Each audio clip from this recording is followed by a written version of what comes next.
The Roman invasion of Caledonia, launched in 208 by the Roman Emperor Septimius Severus. The invasion lasted until late 210, when the emperor became ill and died at Eboracum on the 4th of February 211. The war started well for the Romans, with Severus managing to quickly reach the Antonine Wall. But when Severus pushed north into the highlands, he became bogged down in a guerrilla war and he was never able to fully subjugate Caledonia. He reoccupied many forts built by Agricola over 100 years previously, following the Battle of Mons Graupius, and crippled the ability of the Caledonians to raid Roman Britain. The invasion was abandoned by Severus' son Caracalla, and Roman forces once again withdrew to Hadrian's Wall. Background: the cause of Severus' invasion of Caledonia was a massive increase in raids and attacks on Roman Britain. This was possible because in 195 Claudius Albinus, the Roman governor of Britain, had led most of the British legions into Gaul during his revolt against Severus. Severus had sent him back to their posts after defeating Albinus, but they had suffered large casualties at the Battle of Lugdunum. This left Hadrian's Wall undermanned and made it easy for the Caledonians to raid into Roman Britain.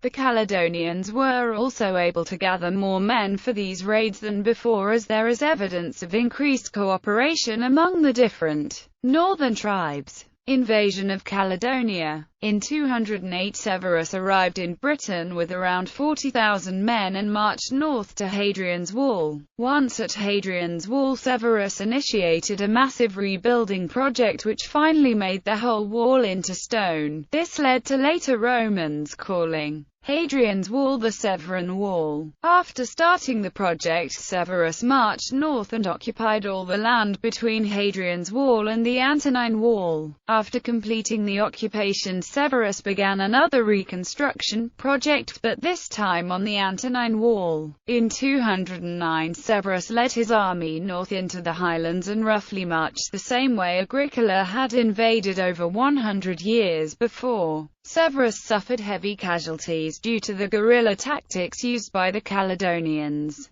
Because of this, Severus began a plan of holding down all the territory he could by the reoccupation of many of Agricola's old forts and devastating all the territory he couldn't. This led to many of the tribes attempting to reach a peace agreement with Severus because of fear of extinction through Roman genocide. Peace talks failed, and it looked as if the war would continue until all the tribes had submitted to Rome or been exterminated. In early 210, Severus' son Caracalla led a punitive expedition north of the Antonine Wall with the intention of killing everyone he came across and looting and burning everything of value. The plan was for Severus to follow his son's army and permanently occupy all of Caledonia. In 210, Severus became ill and went to York to rest and recover. He kept getting worse until the 4th of February 211, when he died. Caracalla then called off the war against the Caledonians and headed back to Rome to consolidate his power.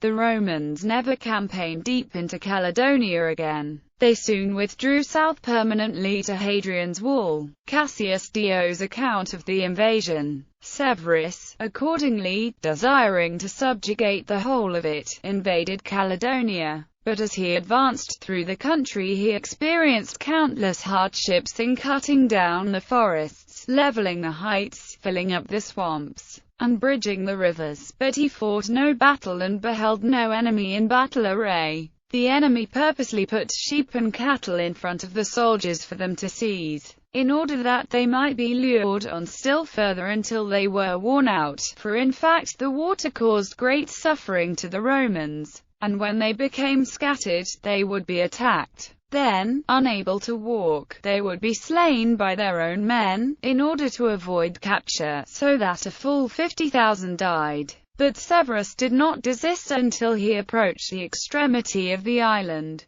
Here he observed most accurately the variation of the sun's motion, and the length of the days and the nights in summer and winter respectively. Having thus been conveyed through practically the whole of the hostile country, he returned to the friendly portion, after he had forced the Britons to come to terms, on the condition that they should abandon a large part of their territory. 38. Legacy. Although Caracalla withdrew from all the territory taken during the war did have some practical benefits for the Romans. These include the rebuilding of Hadrian's Wall, which once again became the border of Roman Britain. The war also led to the reinforcing of the British frontier, which had been in dire need of reinforcements. The war also led to the weakening of the various Caledonian tribes, and it would take many years for them to recover their strength and began raiding in strength.